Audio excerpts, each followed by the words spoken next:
and come and join us for our weekly Pet Connection show. Sit down with us, relax, and don't forget your pet journals.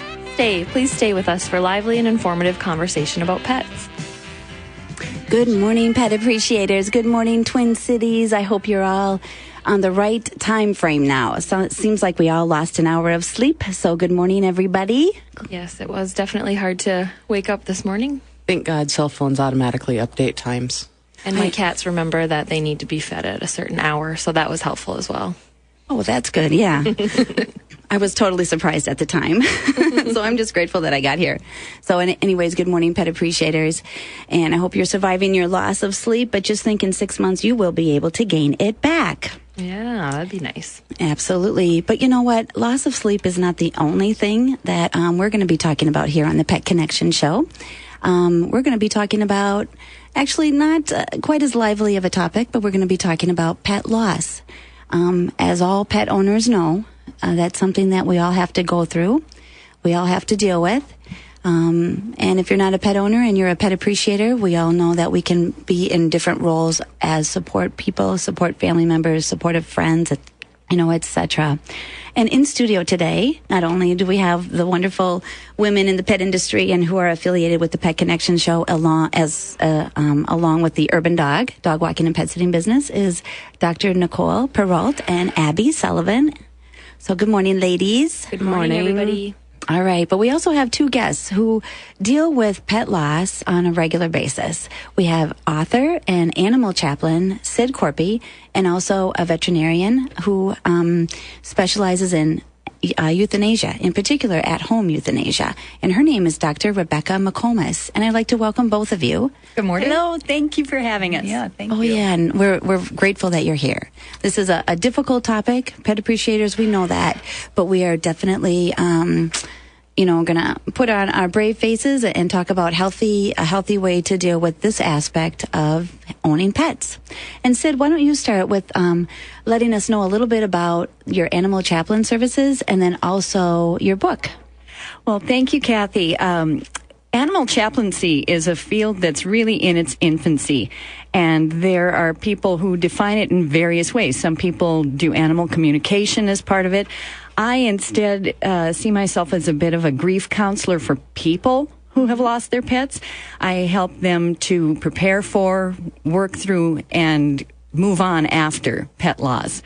And I wrote the book, Good Grief, Finding Peace After Pet Loss, after having lost several humans and animals in my life in a short period of time. And it was such a crossroads for me that I knew I had to find a way to make peace with their passing, to understand more that, like they do, that death is a transition, that they're not really gone except physically. And if you can maintain that attitude, you can find a way to get strong. You'll cry. I'd make $1 gazillion if I had a cure for, being sad after it. But just to teach people that there is a way to move through it in a very positive fashion, become stronger yourself, and really honor the memory of those animals. Thanks, Sid. And Rebecca, could you share a little bit about your practice as well? Sure. And I just want to say thank you for inviting me to be on the show today. I appreciate that. I'm a veterinarian here in the Twin Cities, and my practice is called Minnesota Pets. And specifically what I do is, my special interest anyway, is supporting people through the euthanasia experience with a pet, which I know is very difficult for people to go through. So I know that experience can be easier at home, where the pet is comfortable and relaxed. And so that's the only type of practice that I currently do. That's really interesting. And it was just recently that I heard about you through Sid. And I wish I had known about you earlier, because we just have so many clients that, even though we're so busy dog walking and pet sitting and, keeping them hopefully physically in shape and mentally challenging, there isn't, a month that goes by that we don't have to say goodbye to one of our very special furry friends. I know I hear that quite a bit from the clients that I work with, and Sid mentioned that animal chaplaincy is relatively new. I think it's also relatively new that practices are focusing specifically on home euthanasia. Veterinarians have tried to offer that service over the years, but it's being recognized, I think, as being quite an important practice to have, because people who know that it's available just intuitively immediately understand how much better that experience can be for the pet, and I really believe for the people too. Oh yeah, absolutely. And if you are a vet who's practicing in a clinic and your client's pet becomes ill and it's that time, you can't just up and leave your clinic. So it's really nice to be able to have, somebody to work with who can be very sensitive to your pet's the pet's needs, and then your client, the human owner as well. But before pet owners actually have to deal with that, either through, something unexpected like a car accident or something serious, or just the gradualness of aging or a disease taking its toll, I think there's many things that we can do as pet owners before that ever happens.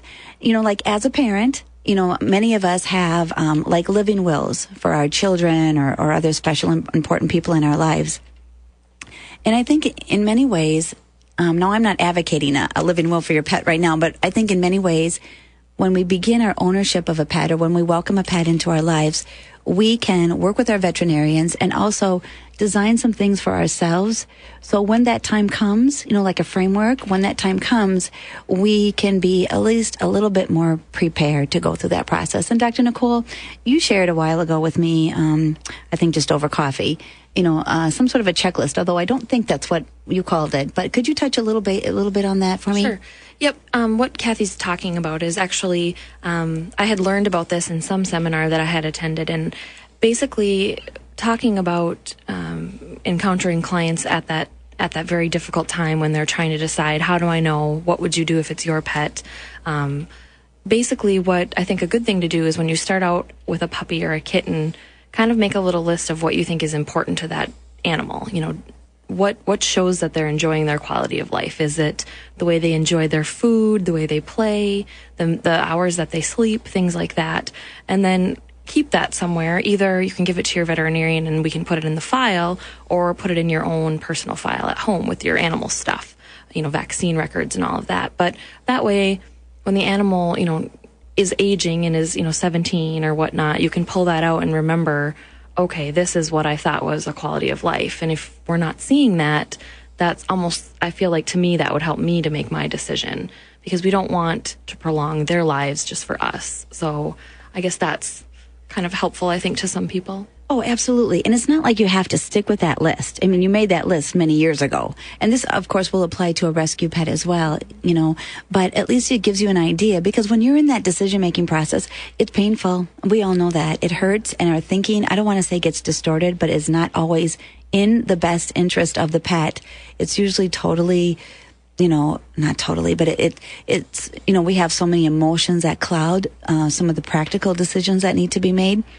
And just as human nature, we're searching desperately for hope. Piece of hope, yeah. Yeah, if only, because, when you make that decision to put your pet down, there's really no going back once the needle's in, So there's just so many emotions about it. So I think your checklist can change a little bit, but it's so important to remember the quality of life, for your pet.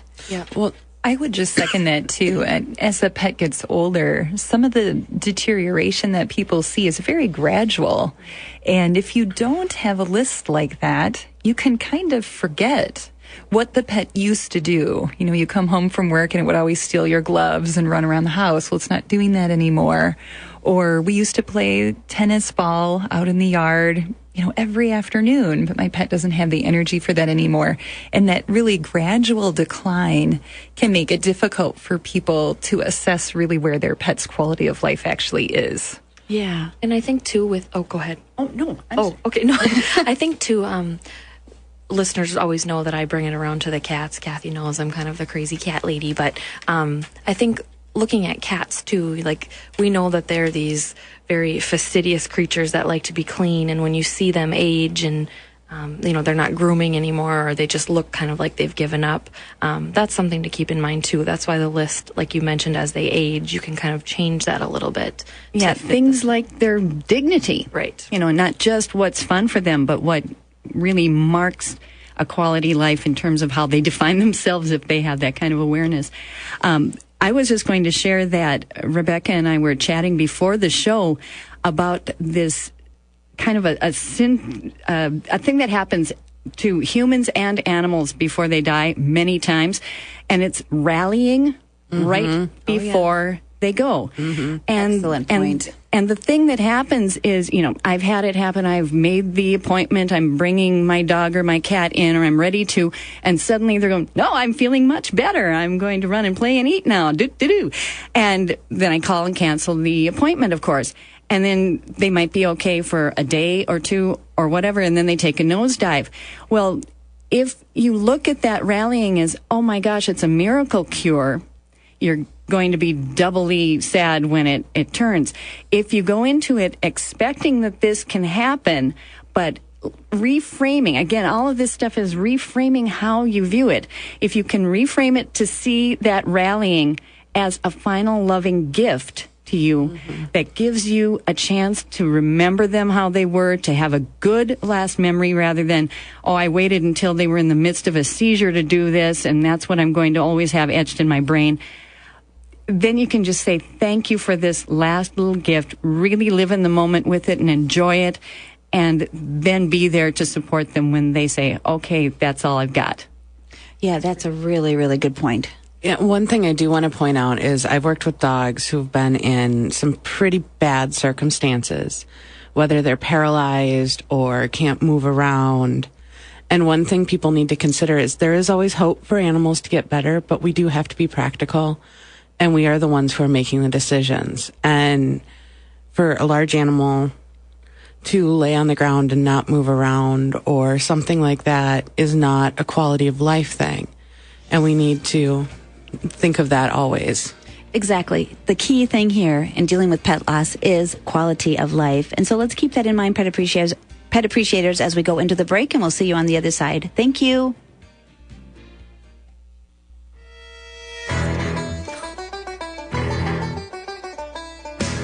Welcome back, pet appreciators. Welcome back to the Pet Connection Show. I forgot to introduce myself at the beginning. Matter of fact, I do that a lot. I'm Kathy Menard, your host of the Pet Connection Show, and also the very happy and proud owner of the Urban Dog, a wonderful dog walking and pet sitting business here in the Minneapolis and St. Paul and surrounding areas here for the last 15 years. And obviously, Dr. Nicole and Abby are wonderful people affiliated with that business too. If you're just joining us, we are talking about a difficult topic today. We're talking about pet loss and the whole process that can be, or that's incorporated with that. So we are actually a gathering here in the studio, a gathering of pet appreciators, trying bravely to talk about the whole process of making a decision, recognizing signs and symptoms, to the whole grieving and then on to the healing process. But before the break, we were talking a little bit about a checklist, to keep us focused and clear when we're about ready to make that decision. But there's also something that's in Sid's book, and it's called a health directive. And it's really important, I think, for pet owners, especially if they need to travel while their pet is aging or ill. And Sid, can you touch on that a little bit? Yes, Kathy, a health directive is a list of very specific instructions that you've thought through before you leave or before you have to have your pet taken care of by someone else, so that it takes out any of the guesswork on their part about what you want done. For instance, if you say, my pet is hit by a car and is too far gone to save, or another thing is if they're in surgery for an emergency situation and they die on the table, you might say, do not resuscitate. Or you may ask for them to, if the worst happens and they pass, you may want the pet cremated and the ashes brought back, or you may want to have, if there are reasonable medical interventions to keep them comfortable until you can return, that may be another option. But you want to not burden the caregiver with that. You want to make sure that you've decided what you want ahead of time, kind of like what we would do with our own living will. For me, it's, please don't resuscitate me. Yeah. Just let me go if I'm ready. And some people would like that to happen for their pets as well. Yeah, I'm the same way. And you mentioned, I'm just going to jump in here a little bit, and you mentioned cremation, that could be definitely part of the the directive. Now, I don't want to complicate things here, pet appreciators, but cremation, there's options with that. And so I don't know if anybody has their pet journals with them. Although I have to say that there is a caller. And Rosalind, I do see you on the screen here. We're going to get to you here within 20 seconds. Okay, so thank you so much for holding. Pet appreciators, feel free to call in too. But anyways, just in terms of pet cremation, obviously, your vets will be able to assist you with that. But there's choices with that. And when you think that you're getting your ashes back, really make sure that you're getting your own pet's ashes back and not somebody else's pets or a mixture of both, because there's different types of services out there that they have. I don't know what you call them, cremation machines. Single cremation. Crematory. Yeah. Called a crematory. Thank you. And there's a group crematory, which is the large one. And then there's individual crematories, which are the little ones where it's just one pet at a time. Exactly. And so your vet can give you some information about that. But I do know that there's one called, and again, we're not supposed, we don't take the stand here of endorsing anything, but this is just information only. I know that there's a service called Pet Cremation Services of Minnesota that only do this, the single cremation. So you are 100% guaranteed that it's only your pet's ashes. And that was really important to me. The first couple pets, I just assumed, my goodness, that they would be mine. But it wasn't until my third pet died that I actually realized, whoops, I think it's a mixture. Not that that's not okay, but you know what I mean. So anyways, Rosalind, thank you so much for holding, and welcome to Pet Connection Show. Hi, Kathy. It's Rosalind. Thank you so much for taking my call. I just wanted to make a couple of comments. I'm a fellow Pet PAC member along with Sid and Rebecca, and I'm a former physical therapist. So in light of that, I'd like to just make a comment prior to your break about the pets who have become immobile or for whatever reason have lost some of their mobility. There are options out there now for pets who have lost mobility in terms of specialized devices whereby they can regain their mobility. For example, the local dog who was stabbed, a canine police dog, and now he's mobile with the use of an assisted device on his rear legs. So there are options out there. Had to put that in there. And then I also wanted to commend you for what you do in terms of giving back to the community for your website, The Urban Dog. I saw that you offer a certain percentage of your proceeds to benefit pets. I myself am a pet business owner working out of my home, and I was proud to be able to create a vestment for Sid. I do custom embroidery for pet owners. I've just recently added pet memorial pillows for home decor, whereby a customer can choose a stock design and have embroidered verbiage as to their date of birth, date of death, whatever the customer might want. Oh, wow. Those are some great ideas. And we are definitely, matter of fact, if you wanted to, I'm going to actually take you off the air, but before we do that, if you could, not hang up, and the engineer will take maybe your website's name, and at the end of the show, we're going to go over some neat ideas for memorials, and we will mention that, okay? We will mention your website so people can go to that. Is that okay? Oh, I think she's already talking to him. Okay. So, but anyways, thank you, Rosalind, for all your ideas. Thank you. Now, we talked about preparing ourselves, and I think it's so important because, taking care of a pet is constantly giving. We're constantly giving them gifts, emotionally, physically, etc. But to make that decision in what we think is the right time is the best last gift. So maybe Dr. Nicole, Dr. Rebecca, and Dr. McComas, and Sid and Abby, can we talk a little bit about that actual decision-making process, like when you're in it? Sure. I have one thing that happened actually this past week that is kind of fresh in my mind. But, I had a client come in with an older kitty who was failing very fast, and I felt for her because she was asking me, what would you do if this was your pet? And That's the hardest question, I feel like, because part of me thinks, okay, I would have hoped to try to stabilize them, knowing that they may not make it. And, if I wasn't the vet, if I left my pet with the vet, I'd have to be at peace with knowing that they could pass when I left. So I felt for this woman because she took a very long time to make the decision, and the cats actually passed in the room. And I felt so bad because we could see that she was failing, and I had almost just wished we could have made a decision faster. But I know I've been in that position with my own pets, and you just have to think, what would my pet want, versus what we want. So that's hard, I think. Well, and one thing I want to point out is we're one of the species that can verbalize, this hurts. I don't want to live like this. I don't like this. Right. And we've got to realize we're that voice for our pets. We know our pets better than anybody else. And we know when they're suffering, when they have, whatever. And sometimes people's goal is to hold on, but you've got to always consider quality of life and realize that you're the voice. The pet's not going to suddenly, stand up and call Dr. Rebecca or call the vet and say, I'm done. Mm-hmm. Yeah. So I think that's the hardest for people too, is that knowing that we can do that for each other and we can say what we want, but they can't. So we have to take their cues. Yes, and as Abby said, we are the voice, pet appreciators. We'll see you on the other side of the break.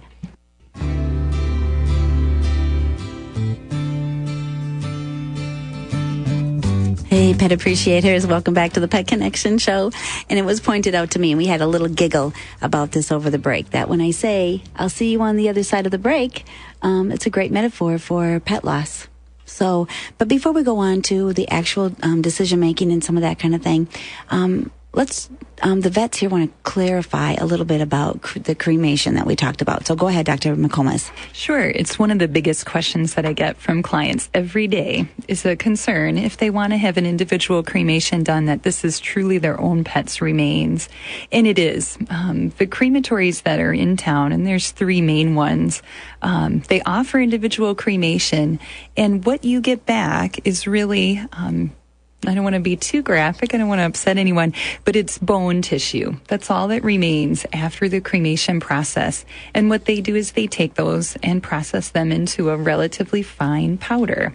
And then that's what you get back, either in the urn or in the box or tin, however it's being returned to you. And if you have concerns about that, I would certainly encourage people to talk to their veterinarian about what service they're using and really make their wishes very clear. For many people, it's important to have their pets' cremated remains come back. And for some people, that's not at all a comfort to them. And so a group cremation is an appropriate choice. Some cities allow burial, but some cities don't allow burial of the pet. And so you have to kind of be aware of that. All jurisdictions, all cities allow burial of cremated remains. And so if you need to do that or spread those, you can check and make sure if it's in a park or a public place that it's okay. But certainly in your own property, that would be fine. No, that's good to know. Just the legality, just those practical issues.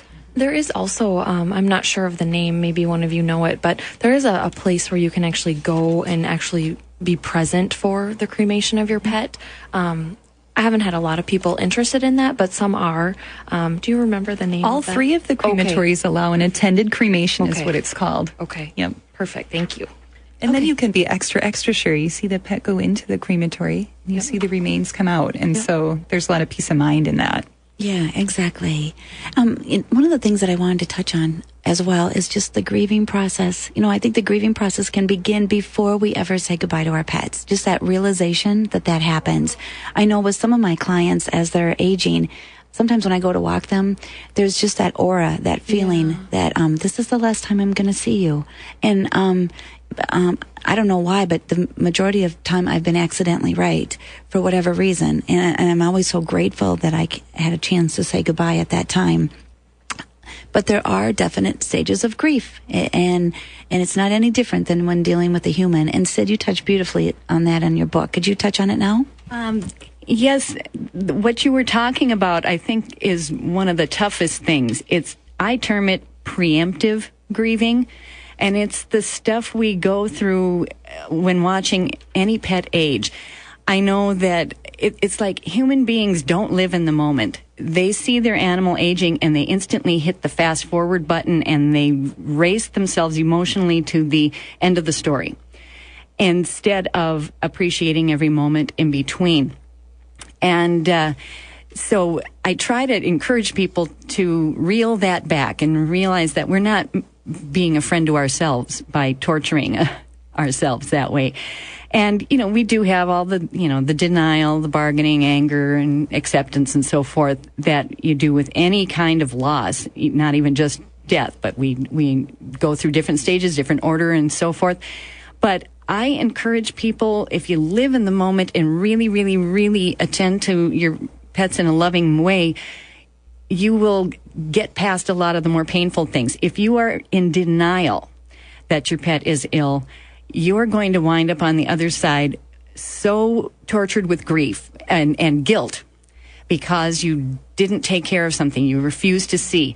Or conversely, you're in denial that they're dying and you throw money at them and you put them through chemo and surgeries and anything that is medically possible. And I think these very responsible vets understand that just because we can prolong a life doesn't mean we should prolong a life. And just one thing that kind of shoots off of that, but it kind of deals with the guilt and what Abby was saying about really attending to your pet. A little bit of what you have to do is cut yourself slack if you don't recognize an illness or ailment, because in the wild, these animals are instinctively going to mask pain and infirmity, because if they were out there, another predator would take care of them right away. And there are people who say, well, I don't want to play God. I want things to go, let nature take its course. Well, nature isn't Disney. Mm-hmm. Nature is often really, really cruel, and you may be seeing them suffer unnecessarily. Every time I've had a pet put to sleep, the words that come out of my mouth right after that is, please let me go that way. Mm-hmm. It is so peaceful. Just, head goes down, they go to sleep, and they're gone. Then you can start to heal. The hardest part is coming up to that point and that decision to actually see them go so gently, so quietly, so peacefully, with you pouring love on them, is a tremendous gift. One thing I do want to say is if you're in a position and your vet is telling you, this is really above and beyond for this animal, sometimes it's really hard to take a step back, but I think people do need to take a step back and go, well, if my vet is telling me this, who obviously cares for my animal and has cared for my animal for a long time, and he or she is telling me this is too much for it, I urge people just to take a step back, as painful as it is, and really, really think about it. Don't do the automatic, almost human thing of, well, I'm right. Mm-hmm. Just try and listen. Yeah, and you touched on the guilt. The guilt beforehand, guilt afterwards. To me, the word regret. The couple of times that I've had to put my pets down, there's that immediate regret in the first 24 to 48 hours. Or, well, actually right afterwards, but sometimes it lasts a few days of, oh gosh, I wish I could have, seen those signs and symptoms and read them differently. Like with my Emmy. Oh my gosh, that was so hard. She was getting older, yeah, and she was breathing a little bit harder, yeah, and so she was walking a little bit slower on her walks, yeah, so she was aging. Well, then one night the breathing just was so difficult, and I thought, oh, I bet she's got a little lung infection or something, you know what I mean, like whatever, and I just took her to the emergency vet thinking I'd walk out, half hour later, with some medication, and then we would, get home by 2 a.m. and be tired and crabby the next day, but that's it. Well, within 5 minutes after getting the x-ray, he said, she's too far gone. But it's just like, no, Emmy's standing there. She's looking at me. Yeah, she's breathing a little bit heavy, but no, she's so alive. And what do you mean I have to say goodbye in 5 minutes? What are you talking about? And, cha-cha, I hope I don't cry. But anyways, it's that feeling of like regret. Like, oh, doggone it. How come I misread those symptoms? Doggone it. And then, but then it's like you have to be strong. You got to be there for your pet, just like you do for your kid, And I just remember, trying my best to pull myself together and hug her and hold it without hoocha. But anyways. Mm-hmm. Can I jump in for absolutely. a moment? Your experience was a tough one. I'm sorry to hear about that. I think veterinarians are starting to recognize more and more that when we can give you space and time to get used to the idea a little bit, even if it's only one day, even if it's just taking your pet home overnight and thinking it over, unless it's a really, really dire emergency, oftentimes that's very possible. And I would encourage your listeners to ask their veterinarian, would it be so bad if I took my pet home and gave you a call tomorrow? Is this something that we need to do right now? Or can I wait for a day or two over the weekend? Often the answer is yes, you certainly could. Sometimes the answer will be no. And that's what it was with Emmy, Yeah. But it's just the fact that she was, I don't want to say so alive, because if you go back to the quality checklist that you guys talked about, no, she wasn't as like active and, all that kind of stuff. But he really didn't think, it was just very clear after a while that she was just putting on a very, very brave front. And that she will probably, her lungs were so filled, it was a congestive heart failure. Her lungs were so filled that there was almost no air left to even suck in. And she would have died either on the way home or whatever. So then it was one of those things, like Abby said, you got to step back. What is the quality of my pet's last 24 hours on Earth? And so for me, it meant saying goodbye. And I don't want to be preachy about the stepping back. I've just seen certain situations illustrated that were really hard on not only the pet and the owner, but the members of the family. I mean, I've seen those situations, and I understand people love their pets. I would bawl if I had to put my cats down. I mean, I really would. It would kill me. But if their quality of life was suffering, and even my vet was telling me, and people shouldn't be hard on themselves if they don't recognize symptoms. Not everybody's trained as a vet. And even, granted, I'm just speaking from my personal experience with my grandfather being a vet. But when it came to your own personal animals, you don't always think like a vet. You think like, even if you are one. So people shouldn't be hard on themselves that, like Kathy, you thought that was aging instead of congestive heart failure. Well, you have no training to tell you, one way or another. So that's another thing people should realize, is they shouldn't be really hard on themselves if they don't. Well, and also some of those signs, especially with congestive heart failure, are very subtle. Sometimes you wouldn't notice that unless you take like a chest x-ray like every 6 months to screen her and things like that. So, I don't think at all that you should beat yourself up. No, it was just so sad. And you think about, summer's coming, and I've got all these plans for Emmy and Elsie and Guinness, and we're going to do this, and I'm going to do this for them, and blah, blah, blah, blah, blah. And I can hardly wait till they step on the grass again and out of the mud and snow. And it's like, whoops, none of that's going to happen. But I tell you, the spirit, even though they're gone, I still feel Emmy was always my shadow. She still is my shadow. So, but anyways. Neat. That's neat. So, okay. So we talked about the stages of grieving. We talked about helping owners make that decision. What do you guys feel that people really need from family and friends after that process has already happened, or during that process? What's the best way we can be supportive? It's easy to tell the people who are friends and family what to do. The main thing to tell the person who is grieving is stay away from people you obviously know are not animal folks. Mm-hmm. Those are the ones you're going to get, what are you still crying about? It's a dog. Go get another. If you can keep yourself out of those situations, you'll be helping yourself a lot. We were talking before the show, and Rebecca was saying she gets a lot of calls on Fridays because people have decided they're taking the day off work and they want the weekend to feel better. And that's a fantastic idea, to work in some self-care. But coming from the outside in, if you're a friend of somebody, first of all, listen. Just keep your ears open for as long as it takes. People get what's called compassion fatigue, and they go, okay, well, I listened to you cry about your pet yesterday. Aren't you done? Or whatever. You may be 2 weeks down the line. It may be a month down the line, and your friend just bursts into tears.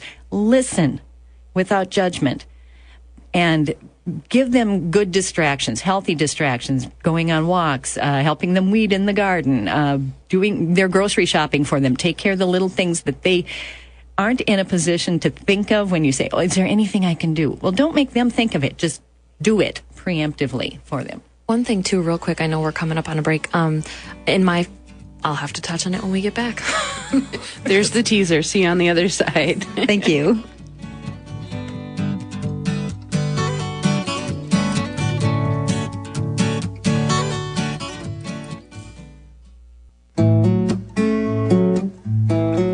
All right, pet appreciators.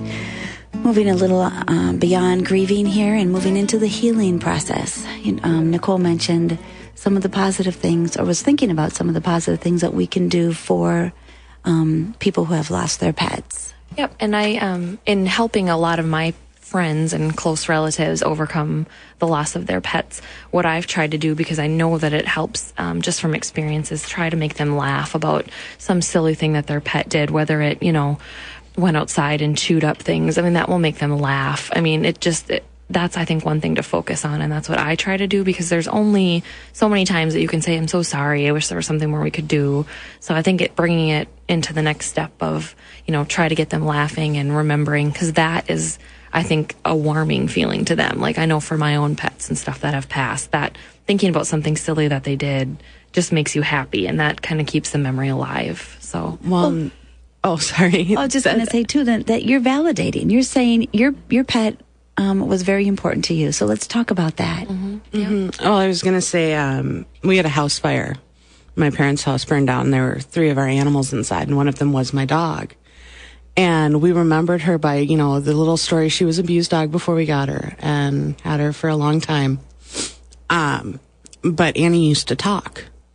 She'd do the and we'd talk about that, and she loved going for rides. I still have her choke collar in my car to this day. So little things like that, help you remember and smile. Yep. Sharing stories is the most healing thing you can do. I remember just in high school, I had lost my dog I'd grown up with, Pinky. And the boy I was dating at the time, Troy, hi. You don't expect sensitivity from a teenage boy. No. And he didn't have pets himself, but all he told me was, Pinky was a good dog. That was enough. Mm-hmm. Mm-hmm. Just letting, cha-cha, as you say. Just letting people know that your pet even touched their lives in a positive way. And when I was writing my book, I invited people. I got stories from all over the world about how important that animal and human bond is. And it's incredibly important to share that. That's why there are thriving pet loss sites like chancesspot.org, where you can go and share your story with people who understand and will not ridicule you and say you're somehow defective because you really loved your pet, with whom you had 24/7 contact, no fights, unconditional love, and they're part of every routine you have going in your day.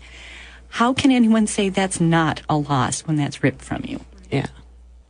Exactly. And that's one of the beautiful things about my job, is that when I get to go to someone's home and spend that last hour or two with them and their pet, I get to hear the stories, and they always come out, and almost always come out. And the mood in the room and the atmosphere completely changes when that occurs.